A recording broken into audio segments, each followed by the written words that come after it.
Hello everyone, welcome back to the channel.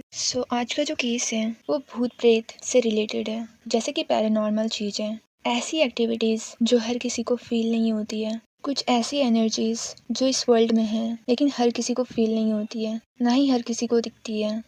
But कुछ ऐसे भी लोग हैं जिनको वो सारी चीज़ें फील होती है और दिखाई भी देती है। आई नो आप लोगों में से बहुत कोई को इन चीज़ों में बिलीव नहीं होगा। So we start this case with honor because this case is revolving around Gaurav Tiwari, who is very famous and respected, well-known paranormal investigator. Gaurav sir का जन्म 1984 को पटना बिहार में हुआ था। वो अपने स्कूल में बहुत ज़्यादा इंटेलिजेंट थे और उन्होंने अपनी स्कूलिंग अपने होम टाउन से कंप्लीट करी थी। स्कूल एंड कॉलेज कंप्लीट करने के बाद जब वो 21 साल के हो गए थे तो फिर वो पायलट की पढ़ाई करने के लिए अमेरिका चले गए 2006 में। वहाँ पे जाके उन्होंने एक रूम रेंट पे लिया था जो कि बहुत कम प्राइस में उनको मिल गया था। सब चीज़ अच्छा चल रहा था, उनको रूम भी बहुत कम पैसों में मिला था तो वो खुश थे। बट सडनली एक दिन उनको एहसास हुआ कि जिस रूम में वो रहते थे वहाँ पे जब वो रात में सो जाते थे तो बहुत सारी एक्टिविटीज हुआ करती थी रूम में, जैसे कि कोई दीवार में स्क्रैचिंग कर रहा हो या फिर उनके कानों में आकर कुछ बोल रहा हो जब वो सो रहे हो तब, और साथ में एक बच्ची की रोने की आवाज़ भी आती थी। तो उन्होंने फिर बगल के लोगों से पूछा उस घर के बारे में, तो वहाँ के लोगों ने उन्हें बताया कि वहाँ पे एक लड़की की आत्मा रहती है और एक्चुअली में वो एक हॉन्टेड रूम है, इसलिए उनको बहुत कम दामों में मिल गया था। ये सब जानने के बाद उन्होंने अपना रूम चेंज करने के बजाय उन चीज़ों के बारे में और जानना चाहा और यहीं पे से स्टार्ट होता है उनका पैरानॉर्मल इन्वेस्टिगेटर की जर्नी। वो इतना ज़्यादा क्यूरियस हो गए थे इन सारी चीज़ों के लिए कि उन्होंने अपनी पढ़ाई तक छोड़ दी थी और अपना सारा टाइम इन्हीं सारी चीज़ों में दे दिया था। ऐसा भी नहीं था कि इस प्रोफेशन में वो एकदम से लाखों रुपया कमा सकते थे, बट फिर भी उन्होंने पायलट की स्टडी को छोड़कर एज अ पैरानॉर्मल इन्वेस्टिगेटर बनने के प्रोफेशन को चुना, क्योंकि पैरानॉर्मल चीज़ों के बारे में जानने की इच्छा उनकी बहुत ज़्यादा बढ़ गई थी। तो उन्होंने अमेरिका में ही बहुत सारे पैरानॉर्मल ग्रुप के साथ जाकर उनके इन्वेस्टिगेशन को बहुत करीब से देखा। फिर उन्होंने इन चीज़ों पर स्टडी करी और इनकी डिटेल्स में पढ़ाई की। After that he fully changed his profession to paranormal investigator. उसके बाद वो इंडिया वापस आते हैं और वो खुद का एक टीम बनाते हैं और उस टीम का नाम होता है इंडियन पैरानॉर्मल सोसाइटी, और जिसके फाउंडर भी गौरव सर होते हैं। जैसे कि police helpline, ambulance helpline number होती है, वैसे ही पैरानॉर्मल हेल्पलाइन नंबर होता है, ताकि अगर किसी को कुछ अजीब चीज़ें फील हो तो वो इस हेल्पलाइन नंबर पर कॉल कर सकें। अब देखो, ऐसे केसेस में दो सिचुएशन होती है, एक तो सच में वहाँ पे पैरानॉर्मल एक्टिविटीज़ होती है या फिर एक मेंटल इलनेस होता है जिसके कारण लोगों को पैरानॉर्मल चीज़ें फील होती है। इसी के कारण उस हॉन्टेड जगह की इन्वेस्टिगेशन से पहले उन लोगों की इंटरव्यू ली जाती है जो लोग वो सारी पैरानॉर्मल चीज़ें महसूस कर रहे होते हैं, ये पता करने के लिए कि ये सच है या नहीं। उसके बाद उस जगह पर कैमरा, ईएमएफ मीटर लगाया जाता है। फिर देखा जाता है कि ईएमएफ मीटर में कुछ मूवमेंट्स हुई या फिर नहीं, कैमरे में कुछ रिकॉर्ड हुआ या नहीं। इन्हीं सब चीज़ों से पता लगाया जाता है कि आखिर वहाँ पे कुछ है या फिर नहीं, क्या सच में वहाँ पर पैरानॉर्मल एक्टिविटीज़ हो रही है या फिर नहीं। और गौरव सर ने अपने पूरे कैरियर में 6000 से ज़्यादा हॉन्टेड प्लेसेस का रिसर्च किए थे, जैसे कि मुकेश मिल्स, भांगड़ फोर्ट, कुलधारा, इन सारी जगहों पर जाकर उन्होंने रिसर्च करी थी। एक कपल ईडी और लोरेन वरेन की लाइफ में तो एक ऐसा भी केस आया था जिसमें डेविल पोजेशन केस एक एक्चुअल कंट्री कोर्ट में गया। ये वर्ल्ड का पहला कोर्ट केस था जो कि एक्चुअली में डेमोनिक पोजेशन पर आधारित था।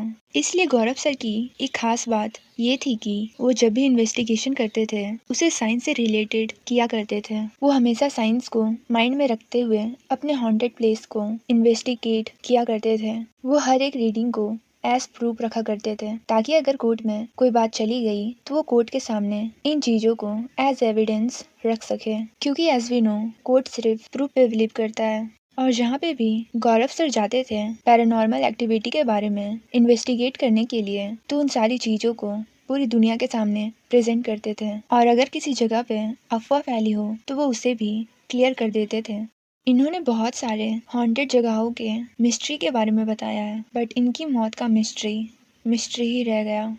7 जुलाई 2016 32 इयर्स के गौरव सर इसी दिन एक मिस्टीरियस तरह से इस दुनिया को छोड़कर चले गए थे। 6 जुलाई 2016 को वो रात को अपने घर आते हैं। एक नॉर्मल वर्क डे के बाद हर दिन की तरह वो घर आते हैं डिनर करते हैं और सो जाते हैं। फिर अगले दिन 7 जुलाई को सुबह 8 बजे वो उठते हैं और नाश्ता करते हैं। फिर वो अपने लैपटॉप को ओपन करते हैं और अपने मेल्स को चेक करते हैं। बहुत सारे मेल्स को सेंड भी करते हैं। उस दिन उनके मेल्स में बहुत सारी पॉजिटिव न्यूज़ भी थी, जैसे कि उनकी एक तस्वीर एक बड़े मैगजीन के फ्रंट कवर में आने वाली थी।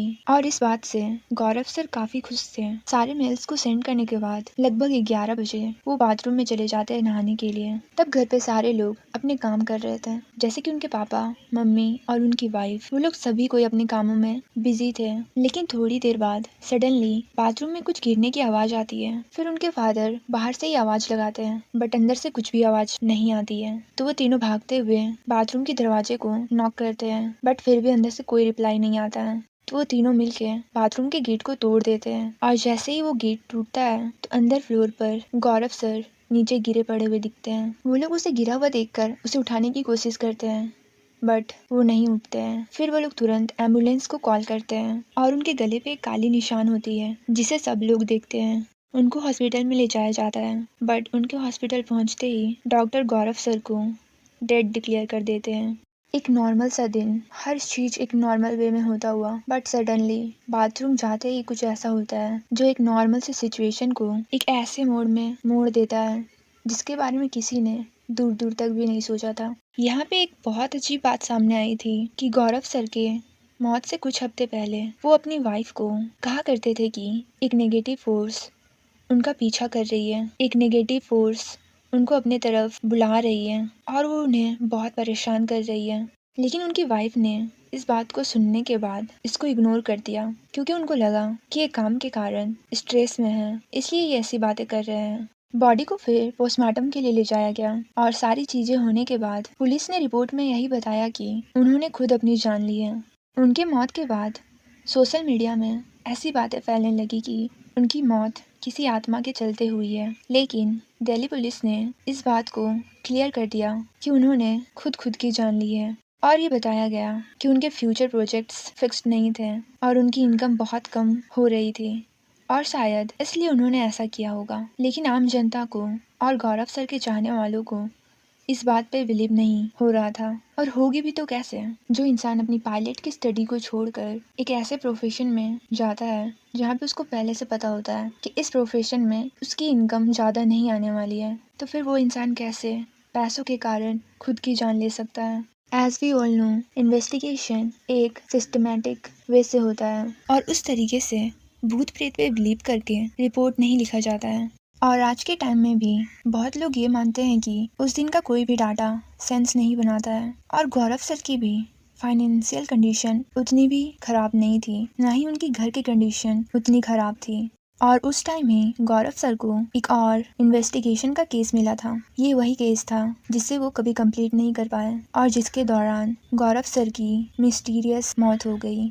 गौरव सर एक जगह की इन्वेस्टिगेशन कर रहे थे जहां उनके रीडिंग्स के अनुसार 12 आत्माओं का साया था। गौरव सर मॉर्ग्यूस एंड ग्रेवयार्ड्स में रात में अकेले रहा करते थे और वो कुछ सस्पिशियस और स्ट्रेंज ऑडियो को रिकॉर्ड किया करते थे।